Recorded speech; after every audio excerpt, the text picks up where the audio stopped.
Bueno, pues el siguiente video vamos a ver circuitos eléctricos que contienen componentes capacitivos. Son componentes pasivos capacitivos. Esto es parte de la materia de análisis de circuitos. Primero vamos a recordar que dentro de los elementos que forman un circuito eléctrico, pues se dividen en dos grandes grupos, que son los elementos activos y los elementos pasivos. Y hay que recordar que los elementos activos son aquellos que básicamente pueden introducir energía al sistema, al circuito, mientras que los pasivos no pueden introducir energía propia, pero pueden ya sea disiparla o almacenarla.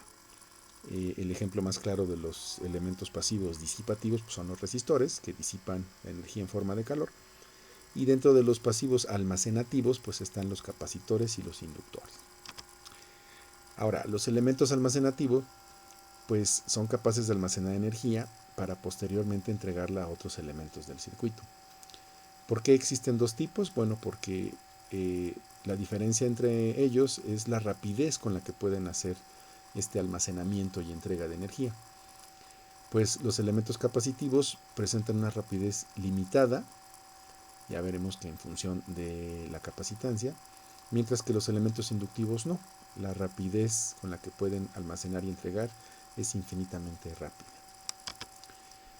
Ahora, ¿cómo está formado un capacitor? Pues el capacitor está formado por dos placas conductoras, y entre esas placas conductoras básicamente el capacitor almacena energía en forma de un campo eléctrico.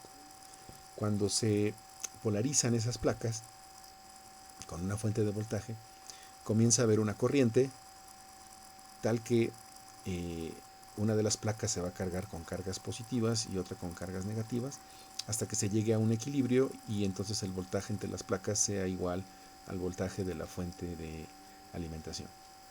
No hay flujo de corriente en medio de las placas, ya que están separadas. El flujo de corriente se da en realidad en los cables conductores hasta que se llega a ese equilibrio tiempo después. Ahora, ¿cómo se puede entender esto? ¿Cómo se puede modelar? Pues con la ecuación 1 lo que nos dice es que la carga que se almacena en cada una de esas placas es igual a la capacitancia por el voltaje aplicado entre las terminales del capacitor. De hecho, utilizando esta ecuación se puede definir lo que es la capacitancia, porque si la despejamos de ahí, pues la capacitancia se puede definir como la carga almacenada en una de las placas del capacitor entre el voltaje que se aplicó a las mismas placas. De esta manera, el capacitor se puede medir en coulomb por volt, que es igual a un faradio, que es una unidad del Sistema Internacional de Unidades. Bueno, ahora, aunque se puede definir la capacitancia en función de ese voltaje y de esa carga, pues en realidad no depende la capacitancia de ninguna de esas variables. La capacitancia en realidad depende de la física, de cómo está construido el capacitor. Y en particular depende de estos cuatro parámetros. Por ejemplo, podemos ver que es directamente proporcional al área. Entre más grande sea el área de la superficie de cada placa, pues más grande será la capacitancia. También es directamente proporcional a la permitividad. Entre las placas se coloca un material, que es el que evita que haya flujo de corriente, y los diferentes materiales tienen diferente permitividad, que es una medida de qué tanto se puede polarizar el material entre las placas. Entonces, entre mayor polarización, pues va a aumentar el campo eléctrico y por lo tanto va a aumentar la capacitancia del dispositivo. Y en cambio vean que es inversamente proporcional a la distancia que separa las placas. Esto significa que entre mayor sea la distancia, pues menor será el campo eléctrico que se almacena y menor será la capacitancia del dispositivo. Ahora bien, ¿cómo se simboliza un capacitor? Bueno, pues depende del tipo de capacitor. Los capacitores de valores más pequeños o normales, si así los quieren llamar, pues tienen dos placas, dos terminales, y los capacitores que tienen mayor capacidad de almacenamiento de campo eléctrico, una de las placas se diferencia de la otra ya que una es positiva y otra negativa. ¿Por qué ocurre esto? Pues vean, básicamente hay capacitores de gran capacidad que se llaman capacitores electrolíticos. Estos capacitores utilizan un líquido iónico en medio de las placas, y esto se hace para aumentar la capacitancia y por lo tanto reducir el tamaño del componente, ya que esos capacitores manejan grandes capacitancias. Pero este líquido iónico, si se polariza incorrectamente, empieza a ocurrir una reacción electroquímica, el dispositivo se empieza a calentar y puede llegar a explotar intempestivamente. Entonces hay que tener cuidado que este tipo de capacitor si están polarizados y que cuando se conectan en un circuito pues debemos de respetar esa polaridad. En cambio los capacitores pequeños que no son polarizados se pueden conectar indistintamente. Ahora bien, ¿cómo determinar un modelo matemático en relación al voltaje y a la corriente?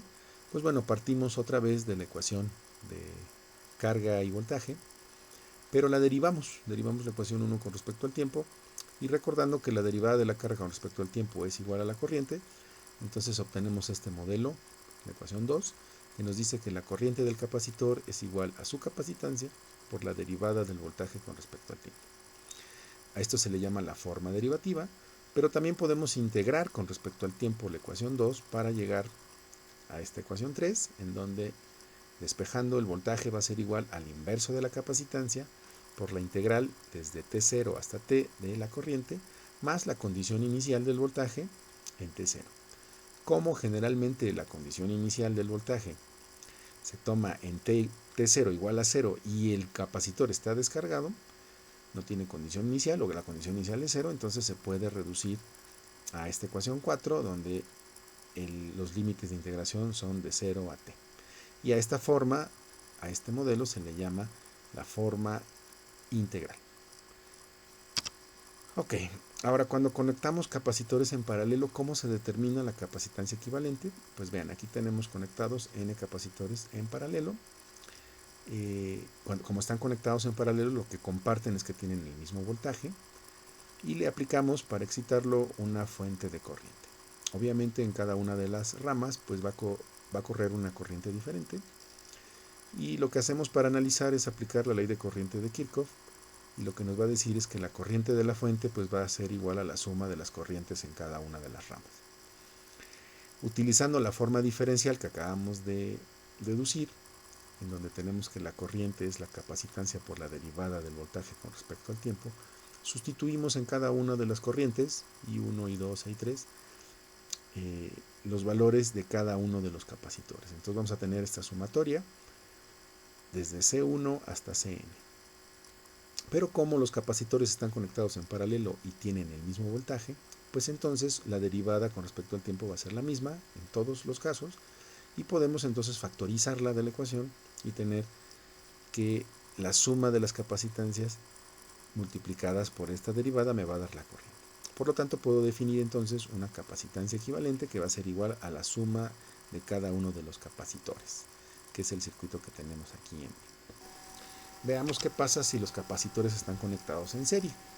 Bueno, ahí si están conectados en serie, lo que tienen en común es la misma corriente, y excitamos el circuito con una fuente de voltaje, y lo que podemos ver es que entonces si aplicamos ley de voltaje de Kirchhoff en la única malla, pues la fuente de voltaje, la subida de la fuente de voltaje va a ser igual a la suma de las caídas en cada uno de los capacitores, y utilizando la forma integral, que es esta, pues sustituimos en cada uno de los voltajes del capacitor, llegando a esta ecuación en donde vemos que tenemos pues la misma integral en cada uno de los términos de esta suma. Y entonces factorizamos ese término, esta integral, y nos va a quedar que esta sumatoria la podemos tener por fuera de la integral, por lo que podemos definir que el inverso de la capacitancia equivalente pues es igual al inverso de la suma de cada una de las capacitancias del circuito. Ok.